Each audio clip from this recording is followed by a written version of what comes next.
Hi, this is Ricky Spencer, and welcome to another episode of Quest by Community. And today we're going to look at what does it mean to live through a number of decades for someone who is from our LGBTIQ community. What changes could they have seen? What waves of activism did they feel were successful? And what sort of future do they envisage? And I thought, who could we get to come on and really give us a bit of a deep dive into what it was like living through that time? And the first person that came to my mind was Jamie Gardiner. Jamie Gardiner, welcome to Quest by Community. Thank you, Ricky. Delighted to be here. Lovely. So for those that may not know, which would be very few, Jamie, tell us a little bit about who Jamie Gardiner is today. That's a question which you totally didn't prepare me for. Today, well, I'm being interviewed. I'm being interviewed about my life and about society and about the queer world and different portions of it. I mean, as you suggested, decades, and indeed decades is it. I can claim to have been around for more than 5 decades. I was at school in the 1960s. I was a postgraduate student in the 1970s. In those days, I was doing mathematics. I did very well both at school and at university, although I was a bit slacker at university than I had been at school. I had a few years lecturing in mathematics in Bendigo. What was then the Bendigo Institute of Technology became Bendigo College of Advanced Education. Nowadays, it's the Bendigo campus of La Trobe University. I did some postgraduate study in England in between Melbourne University and teaching in Bendigo. And in that time, I came to know that I was gay. Back in the 60s, in Melbourne, in Australia, we didn't use the word gay at all. I'd never heard it really until I went to England. And it was camp. Camp was also the name, and therefore camp was the clever name, as it were, of the first gay organisation in Australia, the Campaign Against Moral Persecution. Oh, what a clever name. Its initials actually go to the word camp. Right, okay. Camp also had other meanings, as we know, and they overlapped a bit. Camp, the organisation which started in Sydney in 1970 and spread quickly around the country, was the first openly gay organisation, except that a lot of people who were there were fairly closeted still. Not surprisingly, almost everyone was closeted in those days. From the very first flowering of what we would now call queer activism, changes over the 5 decades since then are really quite remarkable. I just think it's so fascinating that you lived in that real period of social change that's been reported by many people in the early 70s. When you mentioned you went abroad to the UK, was that something that a lot of people did at that time? Well, it was. Many of my friends were not only in mathematics or physics, but in others as well, were looking at this thing of what do you do, got our honours degrees or our masters. And in those days, the destination of choice was Oxford or Cambridge or London. A few people I knew went to America for doing their postgraduate study, doctorates and so on. But obviously very few people did that. But the people I knew were mostly the people who did do that. Most people who finished up a good degree, or any degree really, got a job of some sort, either in that field or branching out, or going on to do further study. So not everyone who wanted to do further study went overseas. Mm-hmm. Most people obviously didn't go overseas for that, or didn't in fact go on to further postgraduate degrees. You mentioned that when you went to the UK, you kind of discovered or affirmed your sexuality. What were sort of the factors that led you to that in the UK as opposed to, you think, being in Australia? I was about 20 when I was struggling to work out, and there was no real way of knowing. There was nothing else to ask. So I wasn't trying to find out where I fitted in. I was trying to find out where I fitted, what on earth, where. And I was vaguely aware when I was 19 or 20 that there was, I probably knew the word. In fact, I know I did know the word homosexual because some of my political and philosophical interests, in addition, not as part of my studies, but I was interested and had been at school in what we would now call human rights, the whole human rights area. Initially interested in struggles for independence and freedom from other countries. There was a debate going on in the UK, really, between the progressive and ultra-conservative about the various sort of social issues, things like drugs, divorce, feminism, homosexuality, abortion. Those were the sort of issues that were being riling the conservatives and part of racism. There were two books I found particularly interesting at the time, and I'm talking when I'm about 18, 19, 20. One was by Lord Devlin and Professor Hart, H.L.A. Hart. One of them had written a book and the other wrote a book denouncing. And in the process, of course, one of the issues on which they strongly disagreed was the position of homosexuality. So I was certainly aware of homosexuality as a concept, and I don't think at that stage it had occurred to me it applied to me. By the time I was 20, I had secretly to myself written down things in a bit of a journal, which actually, on looking at it now, I don't know that I'd actually got the words together at that stage, but looking back at it now, which I have just recently done for another reason, I think, my God, there's a gay boy trying to sort himself out. A lot of people at that time, in the 70s, even in my generation, in the 80s, we used journaling as a way to almost say the words safely. We didn't have, like we have now, digital ways that young people can have to affirm. Yeah, that's right. So I worked out, I knew that I was camp from when I was about 19 or 20. I was also in the process of falling in love, or realising that what was happening was that I was falling in love with someone whom I couldn't possibly tell and never did.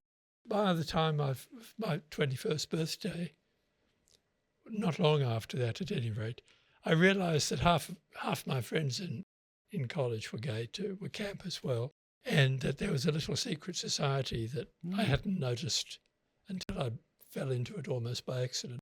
But I didn't do anything very much about it, partly because I was concentrating on trying to do a master's thesis, which I did. Well, I still had never really done anything about it until I got to England. But I go on to London. I fairly quickly find there was the beginning of the Gay Liberation Front in England was just happening. I got in touch. I built up a group of friends in London. Some of them, of course, are people from Melbourne. Quite a lot of homesickness and various things. And some of them, I think, were because even then I must have been beginning to realise that things were complicated. But equally, I helped set up Gay Student Society, GaySoc, Gay Students Society, GaySoc in University College London, where I was. And one thing and another ballooned into my being part of a campaign for gay rights through in the National Union of Students of the United Kingdom. So in my second year there, I'm on I'm on the platform leading the debate on a gay rights motion to push for gay student societies and a whole lot of other things in the whole of the UK, which was successful. And what's more, they actually did it, I discovered 10 years later. I was a gay activist before I was much into queer culture. Is that where you got an inkling to maybe study law? Yes, in a way. When I get home, one of the things I want to do is to do something about the appalling criminal law in Victoria, which made me, because I had got around to having sex by then, an outlaw. And everyone I knew, well, not everyone, but a lot of people whom I knew, gay men, had been involved in some more general campaigning in London anyway. So one of the things when I sort of pulled myself together, I'd been through a bit of depression and so on, was to get involved and say, well, in my view, changing the law is absolutely the first key to changing our position in society, because everything that we did was either secret or dangerous. Organisations like CAMP were from time to time raided by the police, not so much in Victoria as in New South Wales.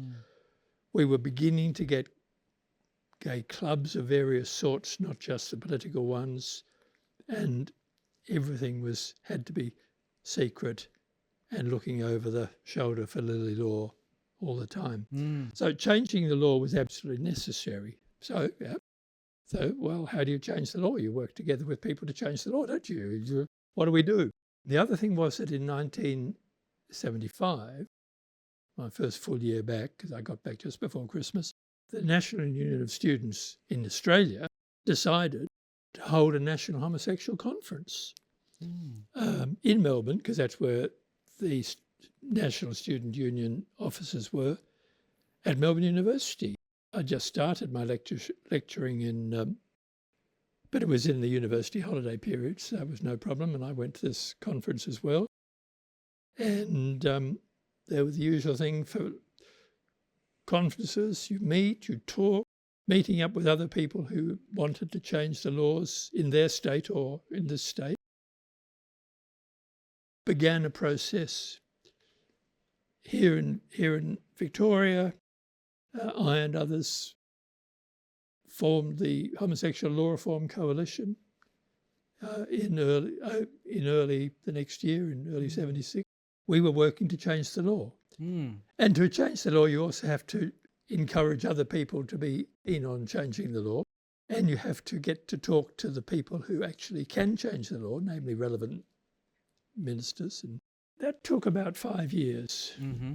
We got the criminal law reform. The final parliamentary vote was at about 2 a.m. on the last sitting day of Parliament before Christmas. 1980 was the end of that 5-year period that we were working on it. And 1981 is when the law changed. The law was different on the 1st of March 1981. They've stopped doing it now. The police continued prosecuting people for things which were no longer against the law. And believe it or not, magistrates convicted people under a statute which was no longer there and fined people. You're really asking me, why did I want to get involved in the law? Well, I was, as I used to joke, a bush lawyer. Okay, if you're trying to change the law, you've got to read it and know what it says. And you've also got to find out how to interpret what is said, because the law does to some extent have its own language. I actually did a mature age degree some years later when I had the opportunity, because I thought it'd be a good idea, having been a bush lawyer for 20 years, to come to town, as it were. And there's no doubt that the more you know about the law, the more you can use it if you need to. My current legal probe is I'm trying to get the Victorian government to do a proper anti-vilification law that actually works. It actually deals with the real problem of hate speech, which attacks people on the basis of their attribute, whether it's race or gender identity or sex or disability, all the things that we deal with in anti-discrimination law also need to be dealt with in anti-vilification law, and I'm trying to persuade the government of that right now. And your role in the task force, the Victorian government, how long have you been involved with the task force? I helped set that up in, whenever it was, 10 years or so ago. Things really started moving faster with the election of the Bracks Labor government in the end of 1999. I already knew Rob Hulls. I'd already spoken to him about these things, about the changes that we needed to have. And we talked almost the day he was sworn in as Attorney General. And we set up a committee. We invited a number of people who we thought correctly would be an excellent people to have on a committee advising the Attorney General. And so from 2000 to 2010, there were a sequence of iterations of the Attorney General's Advisory Committee on Queer Issues, LGBTI. The order and the number of letters kept changing. As we reached every improvement in the law and society, we realised, and other people realised, that they could be recognised as well. So it got spread out a bit. And it still is spread out. And I like to think about trying to make sure people don't fall apart. So by 2010, I and others, the other people, because there was both a Attorney General's Advisory Committee and a Health Minister's Advisory Committee. We got the two of them going at the same time. And we were much more organised as a community in getting things changed, in working with government, and working with an Attorney General who actually was absolutely in favour of justice and was very happy, within all of the other constraints of government, to pay attention to the advice we were giving him. At the end of 2010, we were talking about, and we were thinking about in the committees and in our queer organisations who fed into those committees, which were government bodies. We were looking at, well, we've got these advisory committees, so we need something more formal. And then to our shock, the by then Brumby government lost that election, and a government came in for 4 years. Just holding the line was our concern then. During that period, we also ramped up what we thought getting more formal arrangements put up. So that remained our goal. And when the Andrews government won election in 2014, and Andrews appointed Martin Foley as the shadow Minister for Equality, as it became called, before we won the election. So setting up the task force was one of the first things, meeting with the new Minister for Equality after that election, talking about how we're going to do all of this. What do we do? We need a task force. I don't know what we called it at the beginning. Maybe that's what it was. And we set up the task force as the formal advisory body for the minister. There was also one set up for the health minister. Same deal.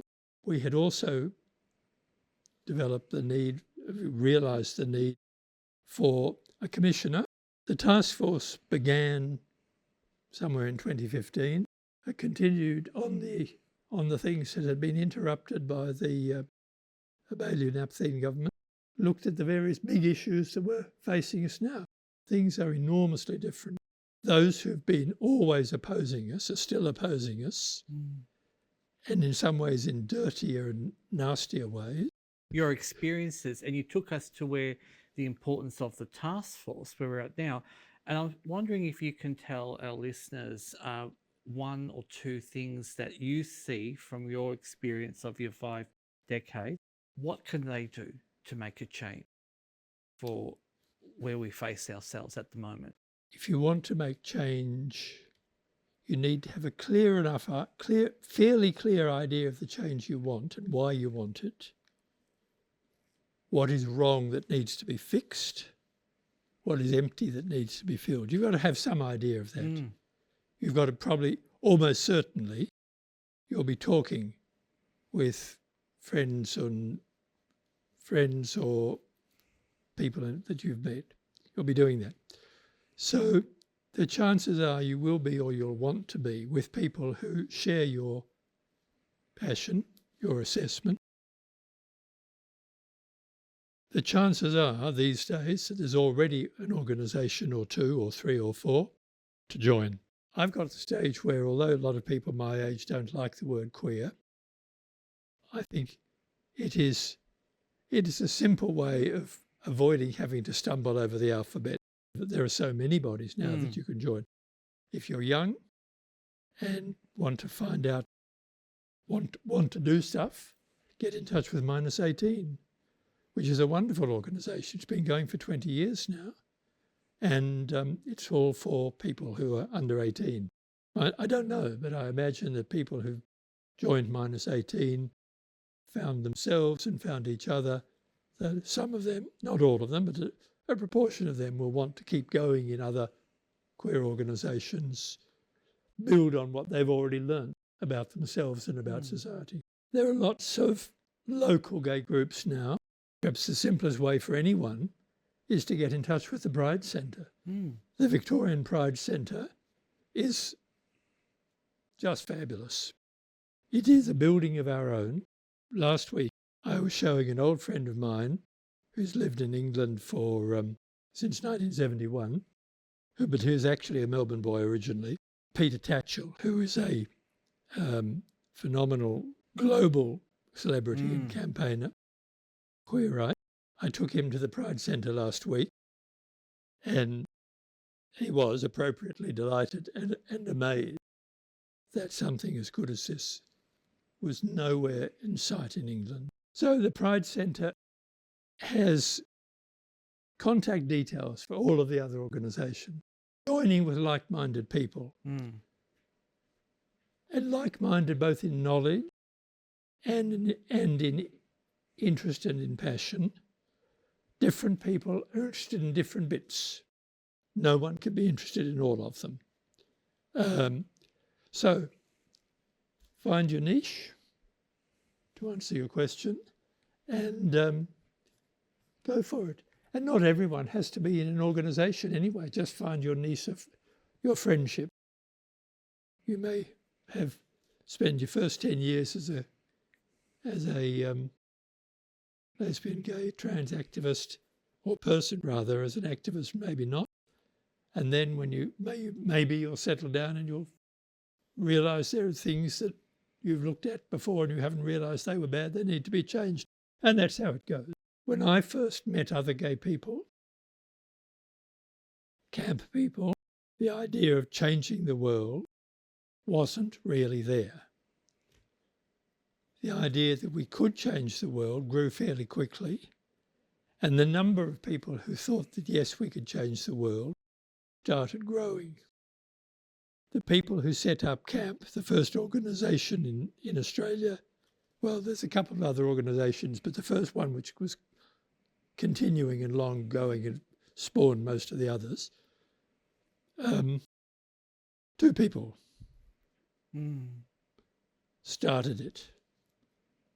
They knew other people, who thought they were mad to be so. But now there's so much. We collectively, through chains of action, have changed the world. We've changed Victoria, we've changed Australia, and our colleagues in other countries have changed or are changing them. But there are still so many places which are worse off than we ever were, which we need to remember too. One of the things we could do now is to look at the terrible plight of our queer brothers and sisters,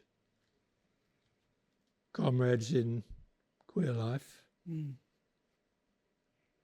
whose situation is, as I said first, worse, more terrible, more terrifying, more dangerous than in even our worst of times 150 years ago we could have imagined. If you want to do something, there's 1,000 things to be done. Absolutely. Jamie Gardiner, it's been an absolute pleasure in having you, listening to your words of wisdom and really showing us how the decades that you have been actively involved in our community. I thank you for the work that you do and you're still doing. And for those listening, it's been a wonderful journey to hear Jamie Gardiner speak about the essence of being yourself, going out there, connecting, and my beautiful word that I'm taking away from this today is collective voices, working together.